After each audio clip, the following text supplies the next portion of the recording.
So let's begin with that breaking news in South Korea, where Parliament has voted to remove President Yoon Suk-yeol from power over his short-lived declaration of martial law 12 days ago. Yoon will be suspended immediately from office and the Prime Minister will become the acting president. It follows an earlier impeachment vote last week that failed, you may remember. Well, here was the moment the results of the impeachment vote was announced.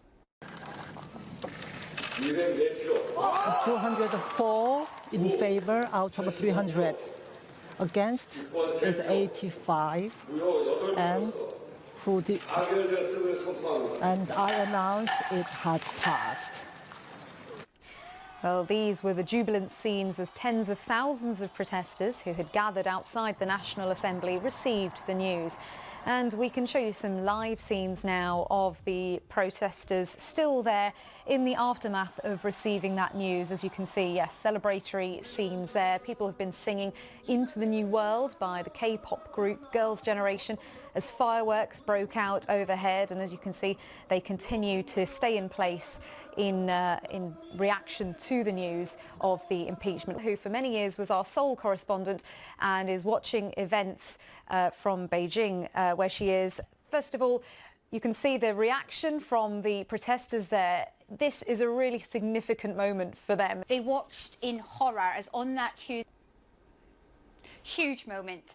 For the last 12 days, South Korea has been in political turmoil. They watched in horror as on that Tuesday night, late at night, President Yoon declared martial law. Now that sent chills through a country that had for decades fought authoritarian rule. For many of the young people on the streets that you are seeing partying now, their parents, their grandparents fought for democracy. Some of them died for democracy. And here they are once again defending it on the streets. And that is how they see it. Those parties will continue well into the night. Now, when it came to this impeachment vote last week, the opposition party tried to push towards impeachment, but President Yoon's own party, the ruling party, boycotted the vote. There was huge disappointment.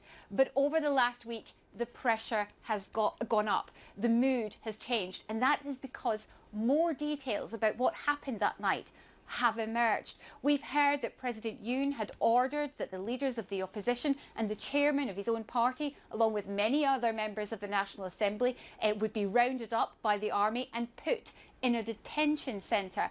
President Yoon himself stayed quiet most of the week and then made an impassioned plea on Thursday saying he would fight until the end. It became increasingly clear to his own party that he would not step down, that he would not resign, and that he would have to be impeached.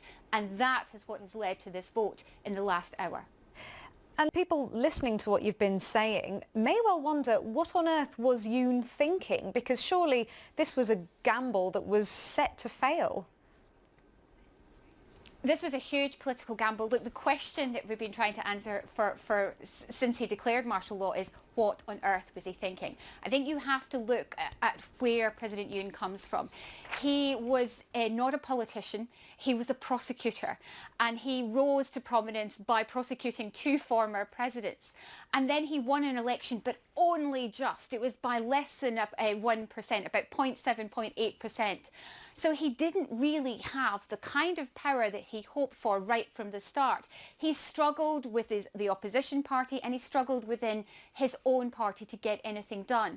Increasingly isolated, he has felt and certainly seems to have been listening to conspiracy theories about rigged elections, and also he feels that he's up against constant forces that he believes are pro-North Korean voices, and he believes that the only way to get rid of those voices was to declare martial law. That was certainly his defence. So it gives you an insight into what he was thinking. It has to be said that there is absolutely no evidence for those claims whatsoever. Even his own party do not agree with him when it comes to those claims about rigged elections and pro-communist forces. So that is what perhaps he was thinking. Now he will no longer be president. He will be stripped of his powers.